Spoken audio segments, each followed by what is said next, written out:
कि ऋषि फाइट करते हुए बहुत ही ज्यादा ही थक जाता है। बट अब उसके सामने एक पूरा कंट्री का सोल्जर था, जहाँ पर 10 से भी ज्यादा टैंक, 1000 से भी ज्यादा मिलिट्री एंड बहुत सारे फाइटर जेट। और उसी टाइम के अंदर दिखाया जाता है ऋषि के पीछे बहुत सारे सोल्जर अब घिरे हुए थे और वो फाइटर जेट ऋषि के आसपास ही घूम रहा था। तभी दिखाया जाता है ऋषि के सामने पूरा फौज एक इंसान का दीवार बनाकर खड़ा हो चुका था। बट ऋषि कहता है, मेरे को माफ कर देना, तुम मैच कुछ भी कर लो, मेरे को तुम में से कोई भी रोक नहीं सकता। और तभी सोल्जर कैप्टन कहता है, हमला करो। और उसी के साथ टैंक से गोला बारूद निकलना स्टार्ट हो जाता है। दिखाया जाता है वो बहुत ही तेजी के साथ ऋषि की तरफ बढ़ रहा था। बट ऋषि के आसपास जो भी सोल्जर को ऋषि ने गिराया था वो सब के सब बस चोटिल होकर नीचे किए हुए थे। इनमें से सब के सब जिंदा थे। और दिखाया जाता है ऋषि की आंखों से एक बिजली दौड़ता है और तभी ऋषि अपने पैर को ऊपर उठाते हुए बहुत ही तेजी के साथ जमीन में अपनी फोर्स को रिलीज करता है। दिखाया जाता है उसके पिसा के कारण पूरा जमीन ही धंस जाता है और आसपास के सोल्जर मक्खी मच्छर की तरह उड़ रहे थे और वो पूरा जमीन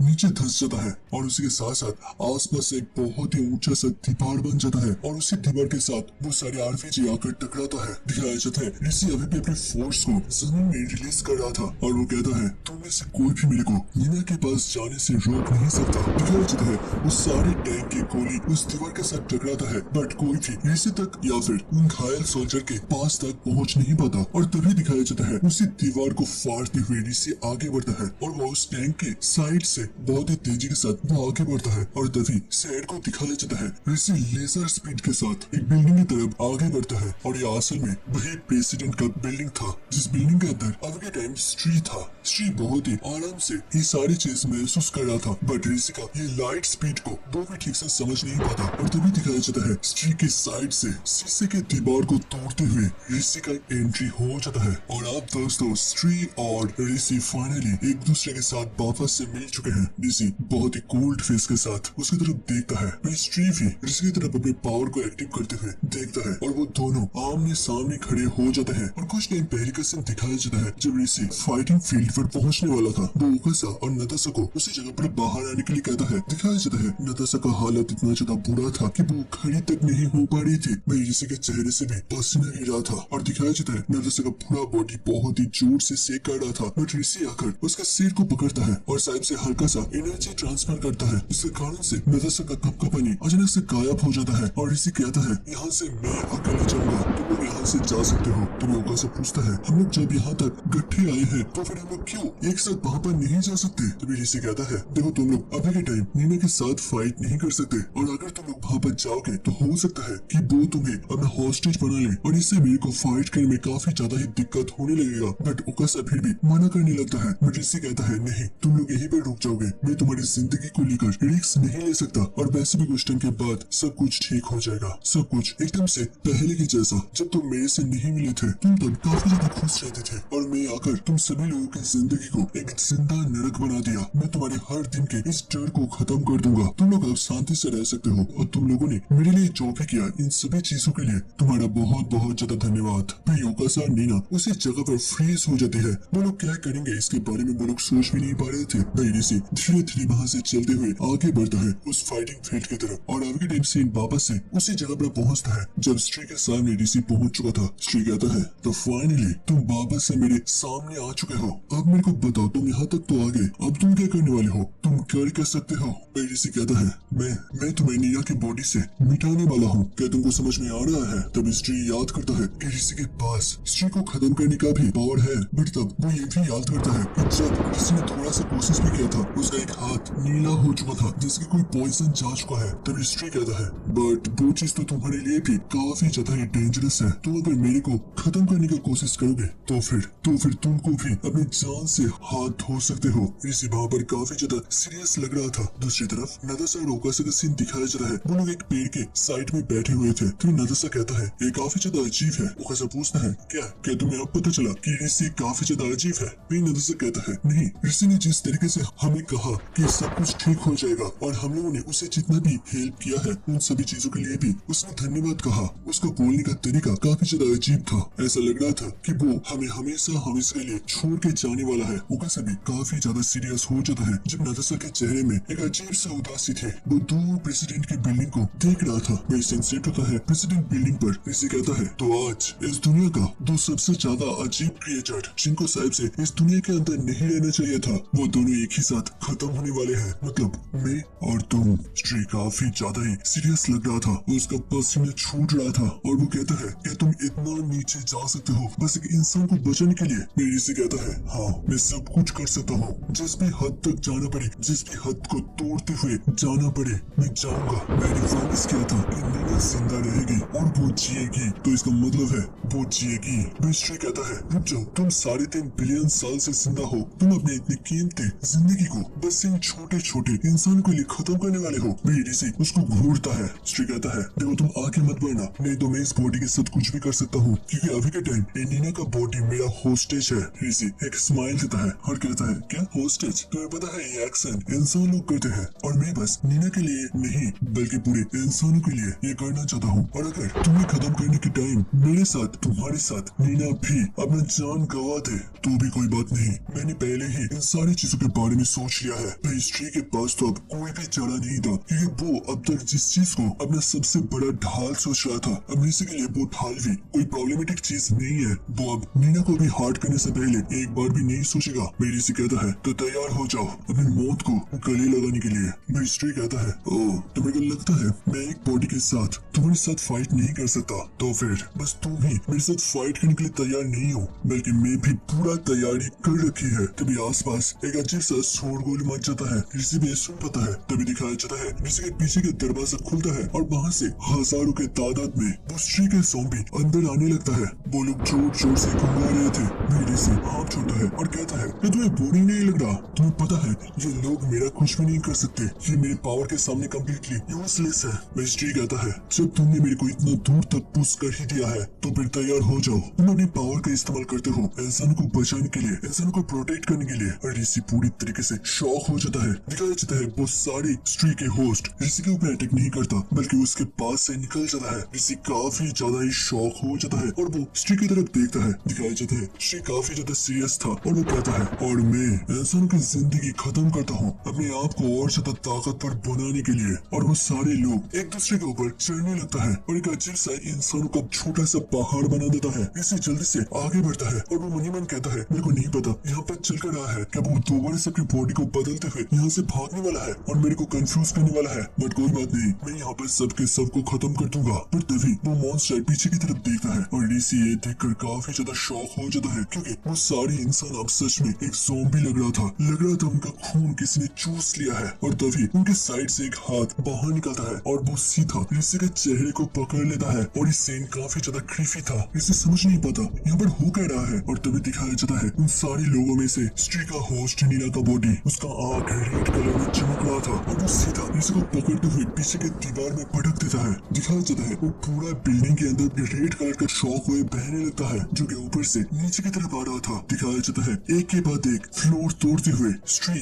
ऋषि के चेहरे को पकड़कर नीचे की तरफ आ रहा था। दूर से नताशा और ओकासा भी बिल्डिंग को देख पा रहे थे और वो देखता है वो पूरा बिल्डिंग उसी जगह पर दफा हो जाता है और वहाँ पर एक तगड़ा सा रेड कलर का एनर्जी ब्लास्ट दिखाया जाता है। वहाँ से धुआं धीरे धीरे हटने लगता है। दिखाया जाता है उन्हें मलबा के बीच अचानक से एक दीवार को हटाते हुए ऋषि बाहर निकलता है। वो काफी ज्यादा घायल हो चुका था और उसके सामने स्ट्री खड़ी थी। उसका पूरा बॉडी अब रेड हो चुका था, उसका आंख भी अब पहले से काफी ज्यादा ही डेविलिश लग रहा था। अब लग रहा था कि ऋषि और स्ट्री का पावर बड़ा बढ़कर हो चुका है और इसे समझ नहीं पता अब उसे क्या करना चाहिए। भाई स्ट्री एकदम से इमोशनलेस उसके सामने खड़ी थी और ऋषि एक हाथ छोड़ते हुए कहता है नहीं नहीं वो अभी भी जिंदा है। और वो देख पाता है स्ट्री के बॉडी के दिमाग में थोड़ा सा और दिल में बहुत सारी जगह को पकड़कर नीना अभी भी इस बॉडी के अंदर जिंदा थी, मतलब ये बॉडी अभी तक स्ट्री का कंप्लीट बॉडी नहीं हुआ है। और ऋषि जब ये सब कुछ सोच ही रहा था अचानक से स्ट्री हट जाता है। ऋषि अपने साइड में देखता है वहाँ पर स्ट्री पहुंच चुका था और अपने हाथ के साथ एक बहुत ही खतरनाक सा स्लैश अटैक करता है। उसके सिर के ऊपर से एक लेजर लाइट की तरह निकलता है। उसके हाथ के एयर प्रेशर के कारण से सामने का दीवार 2 टुकड़ों में बढ़ जाता है और स्ट्री एक स्माइल देता है। वही ऋषि तेजी से उसकी तरफ घूमते हुए उसके चेहरे पर एक जबरदस्त सा पंच लगाता है जो कि सीधा स्ट्री के सिर पर हिट होता है और स्ट्री बहुत ही दूर जाकर एक दूसरे बिल्डिंग के साथ टकराता है। वहाँ पर एक खतरनाक सा धमाका होता है। दिखाया जाता है स्ट्री दीवार के साथ टकराते हुए 2-3 बिल्डिंग को पार करते हुए वो सीधा अपने दोनों पैरों में लैंड करता है। उसके नाखों से खून निकल रहा था और वो कहता है सच में तुम काफी ज्यादा ही ताकतवर हो। और तभी ओडिसी उसके सामने दोबारा से पंच करने के लिए पहुंच जाता है और श्री सोचता है कि सच में ये ये इस लड़की को भी खत्म कर देना चाहता है। मैं ऋषि का पावरफुल पंच नीना के साइड से निकलता है और दिखाया जाता है ऋषि ने नीना के सिर पर अटैक नहीं किया था, बल्कि वो अपने अटैक को डाइवर्ट करते हुए साइड में मारता है और सामने की बिल्डिंग में उसका पावर टकराते हुए वो पूरा बिल्डिंग तोफा हो जाता है। स्टीव भी उसे नोटिस करता है और वहां से जंप करते हुए ऋषि से थोड़ा सा दूर आ जाता है। ऋषि कहता है तुमने कहा था तुम फाइट करना चाहते हो, तो चलो फिर, अब मेरे से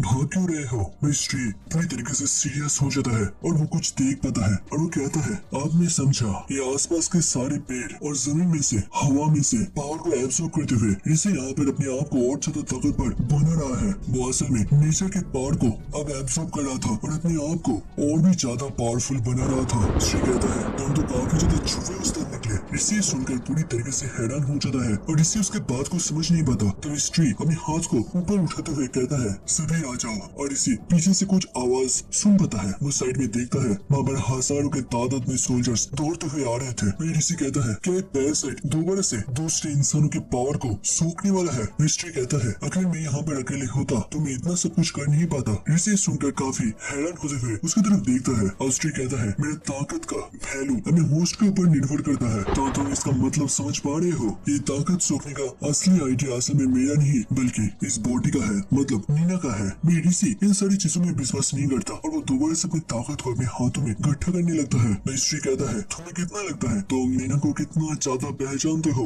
मैं इसके बॉडी के अंदर हूँ, मैं इसके दिमाग को पढ़ सकता हूँ, मैं जानता हूँ नीना असल में कैसा है। इसके दिमाग के अंदर भी वो इंसान से बहुत ज्यादा नफरत करता है। वही दिखाया जाता है वो सोल्जर सभी भी इसी के साइड से स्त्री की तरफ बढ़ रहा था। स्त्री कहता है तो तुम अब समझो, तुम इस लड़की को अब कभी भी बचा नहीं सकते। वही ऋषि काफी ज्यादा गुस्सा हो चुका था, अपने पावर को रिलीज कर रहा था। वही दूसरी तरफ एक बिल्डिंग को दिखाया जाता है, इसके अंदर एक घर के सामने एक सिक्योरिटी गार्ड खड़ा रहता है और उस घर को इन्वेस्टिगेशन के कारण से बंद रखा गया था। और उसी घर में बेड के साइड में एक छोटा सा फोटो फ्रेम था और वहाँ पर नीना और उसके साथ साथ एक लड़की का पिक्चर था। दोबारा से सेंसेट होता है उसी फाइटिंग एरिया पर। ऋषि कुछ भी नहीं करता और वो देखता है वो हजारों सोल्जर्स के पावर को सोखते हुए स्त्री को और भी ज्यादा ताकतवर होते हुए। और फिर स्त्री अपने आँख खोलता है, उसके आंखों से एक इंटेंस एनर्जी बाहर रिलीज हो रहा था और उसी आंखों से एक छोटा सा व्हाइट स्पॉट को दिखाया जाता है। ये असल में दिखा रहा था कि उसके बॉडी के अंदर अभी भी नीना का कॉन्शियसनेस जिंदा है। वो अभी शांति से सो रहा था जैसे कि वो कोई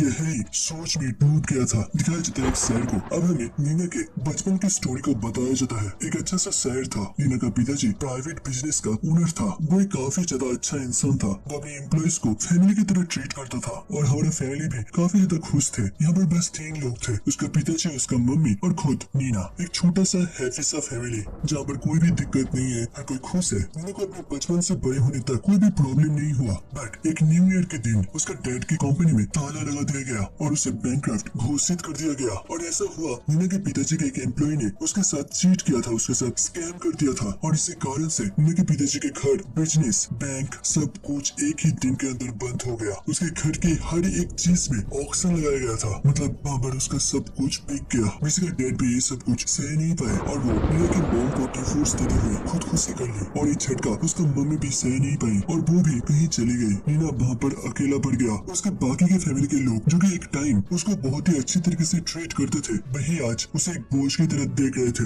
वो लोग उतनी सी उम्र में उसे शादी करने के लिए भी कहता है। नीना काफी ज्यादा ही डिप्रेस रहने लगी। उसको तसल्ली देने के लिए भी कोई भी उसके साइड में खड़ा नहीं था। हर कोई बस उसे टोंट मारता था, उसे नीचा दिखाने का कोशिश करता था और उसी से नीना के अंदर रिलेशन को लेकर एक बहुत ही ज्यादा नफरत पैदा हुआ। वो हर एक रिलेशन को हेट करता था। उसका फैमिली का मैटर अब उसके स्कूल तक भी पहुंच चुका था। हर कोई उसे अवॉइड करता था और इसके कारण से नीना कैपिटल सिटी में शहर को छोड़ते हुए दूसरे शहर पर ट्रांसफर हो गया। वो अब एक छोटे से स्कूल पर भर्ती हो गया। दिखाया जाता है पहला दिन टीचर कहता है ये हमारे दूसरे ब्रांच के रैंक 1 है और ये हमेशा से एक ब्रिलियंट स्टूडेंट आती हुई आ रही है, तो अच्छी तरीके से इसे दोस्त बना लेना, देखने इसे कोई भी प्रॉब्लम नहीं होना चाहिए। तभी टीचर कहता है तो क्लास को अपनी इंट्रोडक्शन दो। मैं नीना मिडिल में खड़ी होती हुई अपनी इंट्रोडक्शन देता है। वहाँ पर हर कोई बोर हो रहा था, किसी को भी कोई भी मजा नहीं आ रहा था। बट तभी कोई क्लैपिंग करता है और ये सुनकर नीना भी काफी ज्यादा शॉक हो जाती है। दिखाया जाता है यहाँ पर छोटी सी नताशा को जो कि साइड में एक लड़के को देख रहा था जो कि असल में क्लैपिंग कर रहा था। ये एक बहुत ही खुशहाल लड़का था जो कि देखने में काफी ज्यादा ऋषि की तरह था। बट तभी के टाइम इसमें कोई भी इंटरेस्ट नहीं था। वो अंदर से पूरी तरीके से टूट चुके थे। उसका दिल पूरी तरीके से पत्थर बन गया था। जब नीना सीट में आकर बैठता है तभी टिफिन टाइम हो जाता है। नताशा एक बुक पर अपने सिर रखते हुए सो रहा था, जबकि नीना के आसपास काफी सारे बच्चे आ गए थे। सारे लोग पूछ रहे थे तुम कहाँ से हो,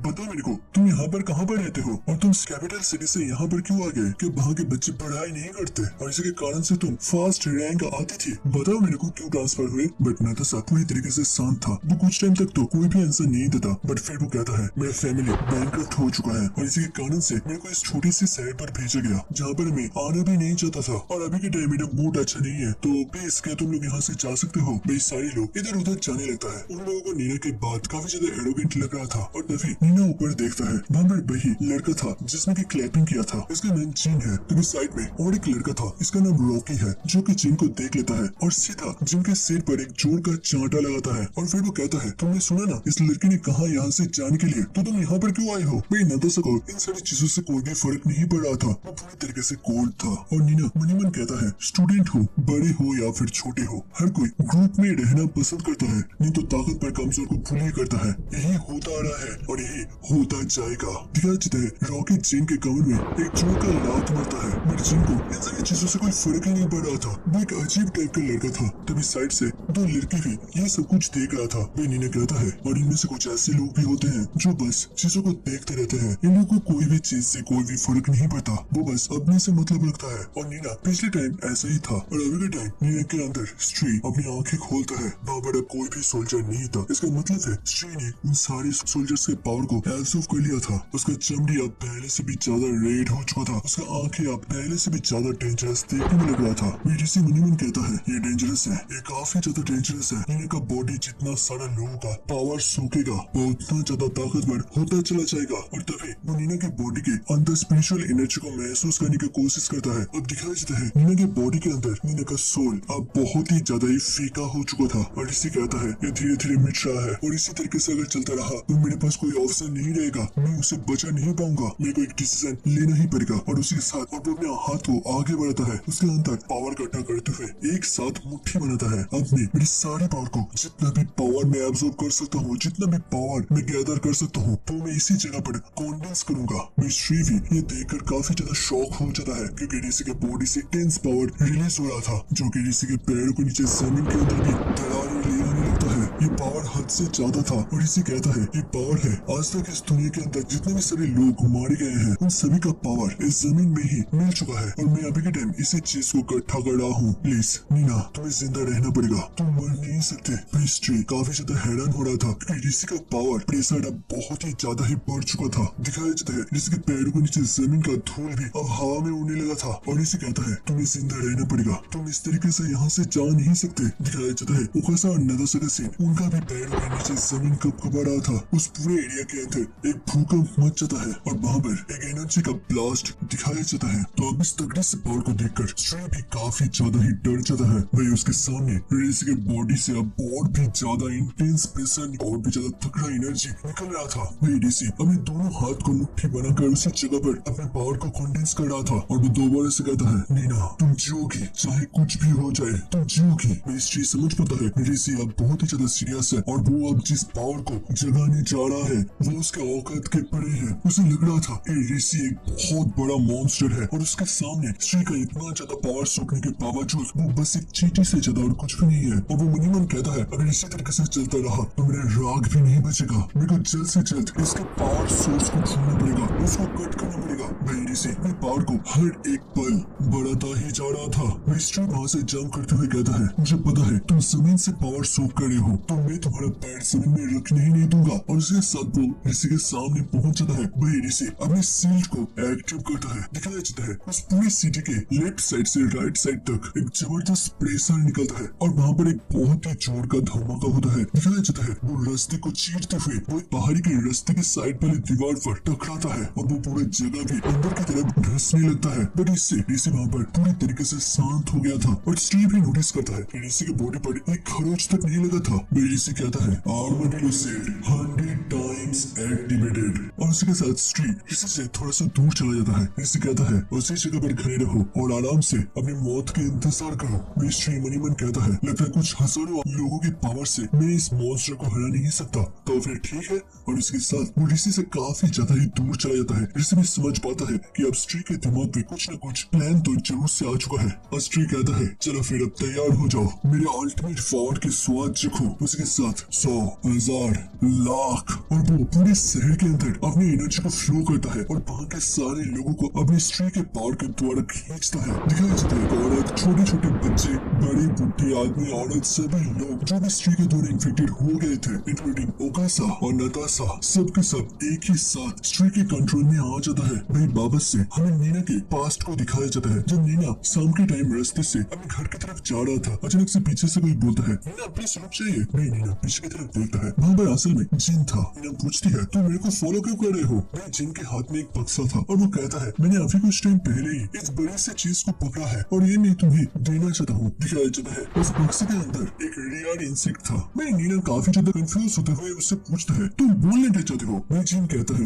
ये एक स्टेट बिटल है। मैं नीना समझ जाती है कि इस लड़की के दिमाग के साथ कुछ न कुछ प्रॉब्लम तो जरूर से है। और फिर हमें बताया जाता है कि इस लड़के को डेवलपमेंट डिसऑर्डर है, मतलब ये एक टाइप का ऑटिज्म भी कहा जा सकता है। जैसे कि तारे जमीन पर जो मूवी था उसमें जो छोटा सा बच्चा था उसको भी एक प्रॉब्लम था जहाँ पर दिमाग सही तरीके से विकसित नहीं होता। नीना पूछता है तुम ये चीज मेरे को क्यों देना चाहते हो? मैं जिन कहता है मैं क्यूरियस था क्योंकि बाकी के सारे बच्चे काफी ज्यादा स्कैरी हैं, मेरे को उनसे डर लगता है, बट मैंने सुना कि तुम बहुत ज्यादा स्मार्ट हो, तुम पढ़ाई में भी काफी ज्यादा अच्छे हो। नहीं, नीना काफी ज्यादा स्ट्रेट फॉरवर्ड थी। वो कहती है मेरे को बताओ तुम किस चीज को लेकर क्यूरियस हो, कौन सी चीज तुम मेरे से जानना चाहते हो? मैं जिन कहता है मेरे को मेरा ग्रैंडमा कहता है कि बादलों में एक शहर है जहाँ पर जो भी लोग हमें छोड़कर चले जाते हैं वो लोग वहीं पर रहते हैं। और मैंने जब नताशा को कहा तो उसने मना कर दिया। नीना पूछता है कि तुमने किसी को खो दिया है? तो जिन कहता है हाँ, मेरा मम्मी और पापा, और मैं अभी मेरे ग्रैंडमा के साथ रहता हूँ और उन्होंने कहा है कि मेरा पेरेंट्स बादलों के शहर में है। क्या ये सच है? क्या बादलों के ऊपर सच में कोई शहर है या फिर ये झूठ है? मैं तुमसे जानना चाहता हूँ। भाई नीना तो पूरी तरीके से शॉक हो जाता है और फिर वो जिन के दिल रखते हुए कहता है हाँ वो सच है, ठीक है, अब मेरा पीछे मत करना। मैं जिन कहता है क्या तुम्हें सच में लगता है? और फिर बीटल को लेते हुए नीना के पीछे दौड़ता है। पर नीना पीछे घूमते हुए कहता है अपना बीटल अपने पास रखो, मेरे को इन सारी चीजों में कोई भी इंटरेस्ट नहीं है। मैं जिन बहुत ही खुश होकर कहता है तुम्हारा बहुत बहुत ज्यादा धन्यवाद। और नीना जब जा रही थी पीछे से जिन जोर जोर से चीखते हुए उसे बाय बाय कर रहा था और अपना ख्याल रखने के लिए कह रहा था। बट नीना अंदर से पूरी तरीके से मर चुकी थी, उसे अब कोई भी इमोशनल चीज ठीक से फील नहीं होता था। फिर सीन होता है नेक्स्ट डे उसे स्कूल पर। जब नीना क्लास में बैठी हुई थी पीछे से कोई बोलता है ये ट्रांसफर स्टूडेंट तुमने पिछले दिन जिन से मिला था है ना? और ये असल में नताशा थी। तब के टाइम इन दोनों में इतना ज्यादा कोई दोस्ती नहीं था। नीना कहता है हाँ मिला तो था, बट क्या हो गया? मैं नताशा कहती है वो मेरे घर के पास ही रहता है और इसी के कारण से हम दोनों एक ही साथ जाते हैं। बट कल के दिन वो तुमसे बात करने के लिए वहाँ से चला गया था और तब से मैंने उसे नहीं देखा और कल की रात को वो घर नहीं आया था और इसी के साथ साथ आज स्कूल भी नहीं आया। क्या तुम बता सकते हो कल के दिन तुम्हारे बीच में क्या बात हुआ था? भाई नीना कुछ टाइम तक सोचता है, फिर कहता है हाँ उसने पूछा था कि बादलों के ऊपर के कोई शहर है एंड मैंने इसका जवाब हाँ में दिया था। तभी नताशा जोर से कहता है ओ अच्छा, तो तुम्हारे कारण ही है वो साहब से अब बादल के ऊपर चला गया है। भाई नीना कहता है अभी मेरा कैसे गलती हो सकता है और बादल के ऊपर कोई कैसे जा सकता है? तभी नताशा विंडो से बाहर की तरफ दिखाता है और वो कहता है देखो वहाँ देखो। दिखाया जाता है उस स्कूल से थोड़ी दूर एक पहाड़ था जो कि बादल से घिरा हुआ था और नताशा कहता है शायद से जिन वहीं पर ही गिरा है। नीना ये सुनकर काफी ज्यादा ही इरिटेट फील करता है और वो सोचता है कोई इतना ज्यादा बुद्धू कैसे हो सकता है? नताशा कहता है चलो फिर मेरे साथ चलो, हम दोनों मिलकर जिन को ढूंढेंगे। वही नीना कहती है कैसे? अब तो क्लास भी स्टार्ट होने वाला है, हमारा क्लास मिस हो जाएगा। वही नताशा कहता है देखो मेरे को अकेले में पहाड़ी में जाने में काफी ज्यादा डर लगता है और वैसे भी ये आइडिया तुमने ही दिया था तो तुम मेरे साथ चल सकते हो। वही नीना इनकार कर देता है और वो कहता है देखो तुम टीचर के साथ बात करो, वो जरूर से कुछ न कुछ बंदोबस्त कर देंगे। वही नताशा कुछ टाइम तक उसको देखता है और फिर वहाँ से जाते हुए कहता है लगता है मेरे को ही जाना पड़ेगा, मेरे को अकेले में जाने में थोड़ा सा डर लगता है। बट नीना सोचती है उस लड़के को। फिर कुछ टाइम के बाद का सीन दिखाया जाता है। फिर नताशा कहता है तुमने कहा तो तुम नहीं चाहते, बट नीना वहाँ पर पहुँचती है और वो कहती है हाँ बट मेरे को लगता है कि उसको वहाँ पर भेजने के पीछे मैं ही रिस्पॉन्सिबल था और इसके कारण से मेरे को भी जाना चाहिए। दिखाया जाता है नताशा साइकिल में खड़ी थी और वो नीना को देखते हुए एक मुस्कुराहट देता है और फिर कहता है चलो फिर पीछे चल जाओ, हम दोनों ही जाने वाले हैं। फिर कुछ टाइम के बाद वो दोनों साइकिल से निकल पड़ता है पहाड़ी की तरफ। नीना वहाँ पर काफी ज्यादा शांत था। नीना बस वहाँ पर सोच रहा था और वो आगे देख रहा था। वो लोग धीरे धीरे उस पहाड़ की तरफ बढ़ते जा रहे थे। जब ऋषि वापस से प्रिजन में लौटता है, ऋषि अपनी पावर को गैदर कर रहा था और वो स्त्री को भी ढूंढ रहा था। वो स्त्री कहता है तुम काफी ज्यादा ताकतवर हो, तुम अपने आप को ही नेचर का पावर कहते हो, तो अब देखो तुम पहली बार किसी ताकतवर शख्सियत के साथ रूबरू होने वाले हो। दिखाया जाता है बाबा नताशा के साथ साथ और भी हजारों की तादाद में लोग वहाँ पर आ जाते हैं। दिखाया जाता है पूरे शहर के अंदर एक हलचल मच जाता है। वहाँ पर बहुत सारे लोग बस ट्री की तरफ दौड़ते हुए आ रहे थे और इसे भी समझ पाता है ये अब उसके कंट्रोल से भी बाहर चलने लगा है। वो देखता है अपनी साइड में, वहाँ पर पूरी तरीके से इंसानों का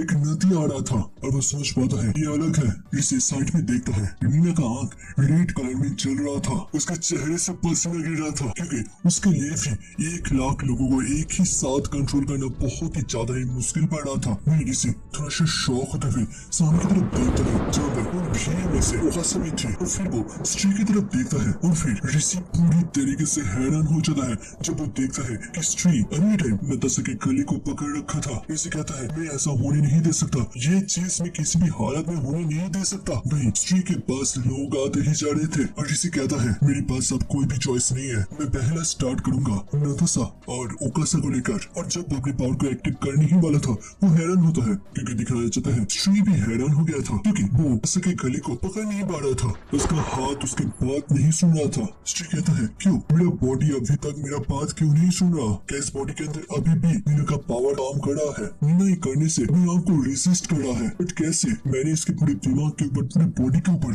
कंट्रोल ले लिया है, बट फिर भी क्यों?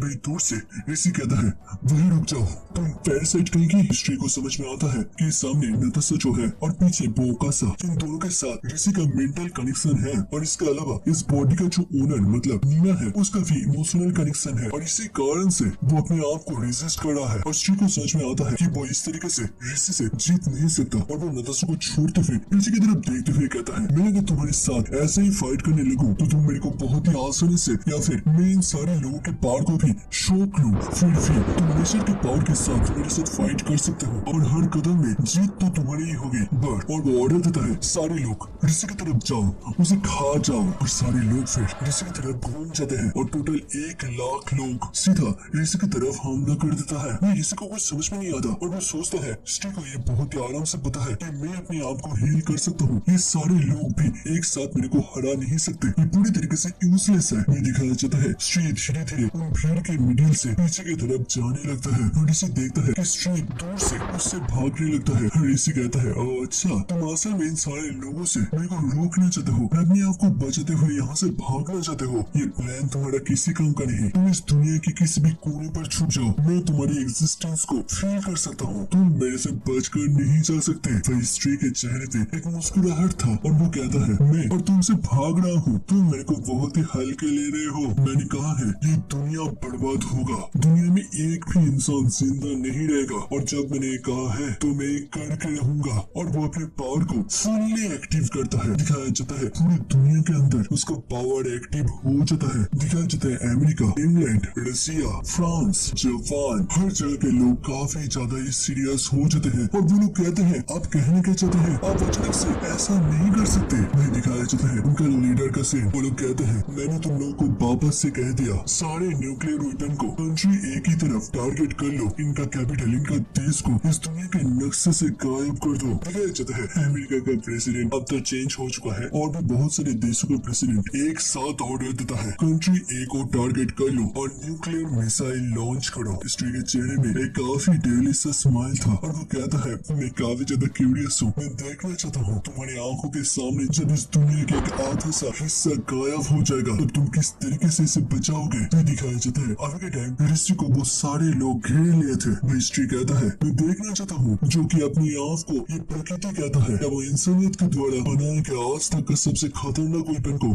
संभाल सकता है। और बस दो ऑप्शन है, तुम इस बॉडी को और इन सारे लोगों को एक साथ बचा लो और नहीं तो उन सारे न्यूक का सामना करो। रिसी जेन शिफ्ट होता है यूएस के व्हाइट हाउस पर। कोई जोर से कहता है आप कहना क्या चाहते हैं, आप ऐसा डिसीजन नहीं ले सकते। वही प्रेसिडेंट कहता है मैं यहाँ का डिसीजन मेकर हूँ, मैं जो कहूँगा वही होगा क्योंकि मैं प्रेसिडेंट हूँ। तभी सामने वाला आदमी कहता है हमारा देश डेमोक्रेसी से चलता है, मोनार्की से नहीं कि आप जो चाहे वो आप कर सकते हैं। तभी प्रेसिडेंट उसकी तरफ देखते हुए कहता है तो तुम कहना चाहते हो कि तुम मेरी बातों को नहीं सुनोगे। वो काफी ज्यादा घबरा जाता है बट वो नोटिस करता है कि प्रेसिडेंट का आंख पिंक कलर में चल रहा था और वो जोर से कहता है इसके अंदर स्ट्री है, इसके अंदर स्ट्री है, जल्दी से जल्दी स्पेशलिस्ट को लेकर आओ। और दिखाया जाता है उसके साइड वाले आदमी को, वो अपने बंदूक को निकालकर उसको वहीं पर शूट कर देता है। आसपास के लोग पूरी तरीके से हैरान हो गए थे, वो लोग सोच नहीं पा रहे थे यहाँ पर चल कर रहा है। वही दिखाया जाता है प्रेसिडेंट दोबारा से ऑर्डर देता है मेरा वचन ही शासन है, मैंने जो कहा वो करो और नहीं तो मौत को गले लगाने के लिए तैयार हो जाओ। दिखाया जाता है अमेरिका से निकल पड़ता है बॉम्बार्डिंग स्टेल्थ एयरक्राफ्ट। दिखाया जाता है कंट्री ए का सीन जहाँ पर स्ट्री जोर से दौड़ते हुए जा रहा था और उसके चेहरे में उसका मुस्कुराहट अब और भी ज्यादा बड़ी हो चुकी थी और वो कहता है चलो फिर एक तो निकल चुका है अब बाकी का बात है। बट तभी वो बहुत ही ज्यादा हैरान हो जाता है क्योंकि दिखाया जाता है दूसरे देशों का सीन जहाँ पर एक आदमी ने प्रेसिडेंट को ही खत्म कर दिया था। आसपास के लोग चीखते हुए कहता है तुम्हें पता भी है तुम क्या कर रहे हो। तो वो आदमी कहता है मैं जो भी कर रहा हूँ वो ठीक कर रहा हूँ, तुम्हें मजाक लग रहा है, वो न्यूक्लियर है। तुम्हें पता है ना आज से करीब करीब 100 साल पहले हमारे देश ने क्या सहा था। मेरे आसपास के लोग के पसीने छूटने लगते हैं क्योंकि उन लोगों को भी याद आता है क्योंकि ये देश असल में जापान है। और वो आदमी कहता है यहाँ पर जो भी होगा इसका रिस्पॉन्सिबिलिटी मैं लेने के लिए तैयार हूँ। और हमें बताया जाता है बाकी के सारे देशों के साथ भी बहुत सारे प्रॉब्लम आया और पूरी दुनिया के अंदर बस एक ही न्यूक्लियर बॉम्बार्डिंग एयरक्राफ्ट को ही लॉन्च करा गया है। मिस्ट्री कहता है इसमें कोई फर्क नहीं पड़ता एक आए या फिर 10, आज के लिए मेरे लिए इम्पोर्टेंट है कि यहाँ पर एक तो कम से कम आना चाहिए और मैं अपने मकसद पर कामयाब ऑलरेडी हो चुका हूँ। शिफ्ट होता है एक हॉस्पिटल पर, जल्दी से एक आदमी दरवाजा खोलता है और कहता है बहुत बड़ा ट्रबल हो चुका है, बहुत ज्यादा इम्पोर्टेंट न्यूज है। प्रेसिडेंट दिखाया जाता है उसके सामने सिया थे, उसका तबीयत अब बहुत ही ज्यादा ही बिगड़ चुका था क्योंकि उसने पहले ही बताया था उसके दिमाग में एक ट्यूमर है जो कि अपने 4th स्टेज पर पहुंच चुका है। प्रेसिडेंट कहता है बताओ। तो वो ऑफिसर कहता है एक स्टेल्थ एयरक्राफ्ट हमारे देश की तरफ आ रहा है जिसके अंदर एक न्यूक है और वो बस यहाँ तक 9 घंटे में पहुंच जाएगा। हमें जल्द से जल्द इस शहर को खाली करना पड़ेगा। हमें एक्जैक्टली लोकेशन तो पता नहीं है बट कैपिटल सिटी के आसपास ही ये गिरने वाला है। वही प्रेसिडेंट सिया सोचती है ये देश नहीं ये पूरी दुनिया अब बहुत ज्यादा मुश्किल में है। और वो याद करता है जब श्री ने कहा था कि इस पूरी दुनिया को लगेगा कि तुम एक मिलिट्री डिक्टेटर हो, तुम्हें हर कोई हेट करेंगे, तुम्हें पूरी दुनिया विलेन सोचेंगे क्योंकि तुमने इस पूरी दुनिया के अंदर 3rd वर्ल्ड वॉर स्टार्ट कर दिया है। बट तुम चिंता मत करो, किसी को भी ये ज्यादा दिनों तक याद नहीं रहेगा क्योंकि मैं पूरी दुनिया से इंसानियत को ही खत्म करने वाला हूँ। अब जब कोई याद रखने के लिए लोग ही नहीं रहेंगे तो तुम अच्छे हो या फिर बुरे इससे कोई फर्क नहीं पड़ता। सिया कहती है तो फाइनली ये शुरू हो गया है।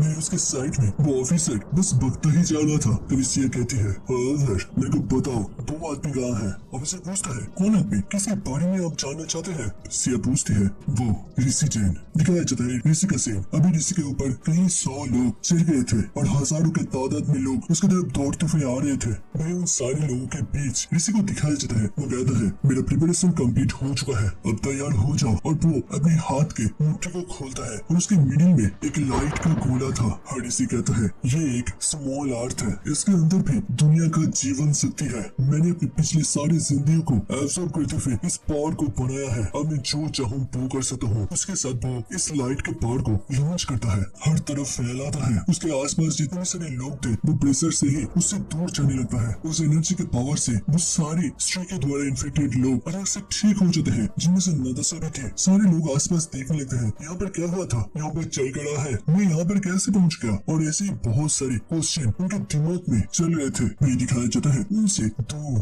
कहीं दूर श्री दौड़ते हुए जा रहा था। उसका स्पीड दुनिया के हर एक एनिमल से काफी ज्यादा था। बट तभी वो पीछे की तरफ देखता है और वो पूरी तरीके से हैरान हो जाता है क्योंकि किसी लाइट के तेज से उसके सामने पहुंच जाता है। उसका आंख ब्लू कलर में चमक रहा था। श्री अपने सिर को दोबारा से घुमाते हुए ऋषि की तरफ देखता है और तभी ऋषि उसको अपने चेहरे से पकड़ता है और प्रेशर देते हुए उसे घुटनों में ले आ पहुंचता है। दिखाया जाता है वो श्री के अंदर से एविल पावर को या फिर कहे तो कॉन्शियसनेस को एब्सॉर्ब करने लगता है। इसके कारण से मीना की बॉडी से श्री का पावर, श्री का कॉन्शियसनेस धीरे धीरे जाने लगता है। और श्री कहता है ऐसा नहीं नहीं हो सकता, मैं अपनी ताकत को खो रहा हूँ, मेरा ताकत मेरे को छोड़कर जा रहा है, मेरे को ये मत बताना मेरे को लेकर ये खुद भी मरना चाहता है। मैरी से कहता है चलो फिर अब तैयार हो जाओ, तुमने बहुत दिन इस खूबसूरत सी दुनिया के अंदर जी ली, अब टाइम आ चुका है जब तुम इस दुनिया से विदा लो। मिस्ट्री कहता है मैंने इतने पापड़ बेले, इतने ज्यादा मेहनत किया बस इस दिन को देखने के लिए, तुमने भी तो इतना ज्यादा दर्द सहा है, इतने सारे जिंदगियों को खोने के बाद फाइनली तुम एक इंसान बने थे और तुम बस एक मामूली सी बेकार से लड़की को बचाने के लिए खुद भी मरने के लिए तैयार हो गए। मेरी से कहता है हाँ मैंने बहुत सारी जिंदगी बिताया है बट इस दुनिया के अंदर मेरा और तुम्हारा कोई भी जरूरत नहीं है, हम दोनों को ही इस दुनिया में नहीं रहना चाहिए। और मैंने ये प्रॉमिस किया था कि मैं इस लड़की को बचाऊंगा, तो इसका मतलब है मैं किसी भी हालत में किसी भी हद तक जाकर इसे बचाऊंगा। मिस्ट्री काफी ज्यादा टेंस हो जाता है और वो किसी भी तरीके से ऋषि के पावर को रेसिस्ट नहीं कर पाता। उसे लगता है कि ऋषि जैसे कि पावर का पूरा एक फोर्स हो और उसके सामने स्त्री का कोई भी औकात नहीं है। और तभी वो फील करता है उसका पूरा बॉडी शेक कर रहा था, पर तभी ऋषि की सोच को भी थोड़ा थोड़ा कर बढ़ पा रहा था क्योंकि ऋषि के बॉडी के अंदर भी उसका कॉन्सियसनेस अब जाने लगा था। और वो कहता है ये मजाक नहीं कर रहा, ये खुद भी मरने के लिए पूरी तरीके से तैयार है, बस इस नीना के बेकार से बॉडी को बचाने के लिए। हाँ इस नीना की बॉडी को बचाने के लिए तो फिर मेरे पास अभी भी एक चांस है। और वो ऋषि के दिमाग के अंदर अपनी मेमोरी को भेजता है, इसीलिए इसे महसूस कर पाता है, वो देख पाता है कि यूएस प्रेसिडेंट ने ऑर्डर दिया है न्यूक लॉन्च करने का और ऑलरेडी एक बॉम्बार्डिंग एयरक्राफ्ट निकल चुका है। ऋषि कहता है तो अच्छा तुम अपने इन्फ्लुएंस का इस्तेमाल करते हुए इंसान के द्वारा बनाए गया सबसे बड़ा ब्रह्मास्त्र को लॉन्च कर दिया है जो कि कुछ घंटे के बाद इस देश में आकर गिरने वाला है। मिस्ट्री हंसते हुए कहता है एकदम से सही, तुम्हें नहीं लगता तुम्हें इससे पहले रोकना चाहिए, क्योंकि तुमने अगर इसे नहीं रोका तो तुम नीना उसके सारे दोस्त एंड सच में कहे तो इस पूरे एरिया के हर एक आदमी को खत्म कर दोगे, सबके सब राख में बदल जाएंगे। वही ऋषि श्री के फेस को छोड़ देता है और कहता है तुम काफी ज्यादा सेमलेस हो, तुम इतना ज्यादा नीचे कैसे गिर सकते हो, मैंने तुम्हारी सोच को पढ़ लिया है, तुम्हें लगता है मैं किसी भी तरीके से मर सकता हूँ कि जब मैं उस मुंह को रोकूंगा तो तुम सोच रहे हो मोस्ट प्रोबेबली मैं खत्म हो जाऊंगा और अगर मैं बच भी गया तो भी मैं बहुत ही ज्यादा ही कमजोर बन जाऊंगा और तभी के टाइम तुम मेरे को खत्म कर सकते हो। स्ट्री उसी के सामने हंसता है और दिखाया जाता है वो दोबारा से अपने पावर को गेन कर लेता है और कहता है अगर तुमने मेरी सोच को पढ़ भी लिया है तो फिर भी इससे क्या ही फायदा, तुम्हारे पास क्या कोई चॉइस भी है। मैं इसे अपनी आंख बंद करता है और कहता है अगर तुम इसी तरीके से खेलना चाहते हो तो फिर ठीक है, हम भी खेलने के लिए तैयार है। मैं पहले उस न्यूक को खत्म करूंगा और उसके बाद तुम्हारा नंबर आएगा। वही स्त्री के चेहरे में एक विलेरियस मुस्कुराहट थी। वही रात हो जाता है, शहर के अंदर गाड़ियों का जैम लग जाता है। वही हॉस्पिटल का सीन दिखाया जाता है। एक ऑफिसर आते हुए सिया को कहता है अब बस हमारे पास 30 मिनट है, रास्ते को साइड से उस ट्रेन ने बंद कर दिया है, जिसके कारण से बहुत ही लंबा सा जैम लग चुका है और इस हालत में किसी भी तरीके से नॉर्मल सिविलियन को बचाया नहीं जा सकता, उन लोगों को बाहर निकाला नहीं जा सकता। वही सिया काफी ज्यादा मायूस हो जाता है और फिर वो कहता है वो लोग अगर यहाँ से निकल भी जाए तो फिर भी इस देश के अंदर अब कोई भी जगह सेफ नहीं है, आज यहाँ पर गिरेगा कल दूसरी जगह, हमारे पास बस अब एक ही ऑप्शन है, वो है ऋषि जैन। मेरे को बताओ वो कहाँ पर है। वही ऑफिसर कहता है हम लोग सैटेलाइट के माध्यम से ये कॉन्फर्म किया है कि वो अभी के टाइम और दिखाया जाता है ऋषि को वो समंदर में उस विशाल से ऑक्टोपस के सिर के ऊपर बैठा हुआ था जो कि उस देश के तट की साइड में था और इसी साइड से वो बॉम्बार्डिंग एयरक्राफ्ट भी जाने वाला है। दिखाया जाता है उस ट्री को भी उस ऑक्टोपस ने अपने टेंटिकल के द्वारा पकड़ रखा था। वह ट्री कहता है लगता है तुम्हें न्यूक के बारे में कुछ भी नहीं पता। ऋषि कहता है क्या होगा, वो एक बहुत ही बड़ा सा एक्सप्लोजन है। मिस्ट्री कहता है तुम्हें लगता है तुम अपने मेरे बॉडी के साथ सबको प्रोटेक्ट कर पाओगे, अगर ये ऑक्टोपस और मेरे को तुम इस रेडियस के अंदर रखे तो हम भी धूल बन जाएंगे।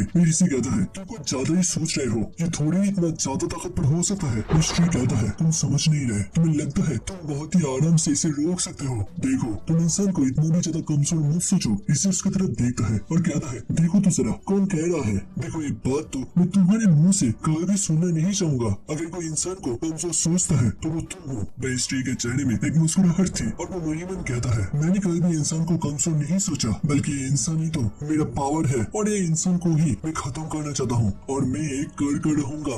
आज के दिन के बाद मेरे को इस दुनिया में रोकने के लिए कोई भी नहीं रहेगा। मैं तो बस तुम्हें उसका रहा था, तुम अगर फ्लेक्स मारते हुए इसे ब्लॉक करने के लिए गए।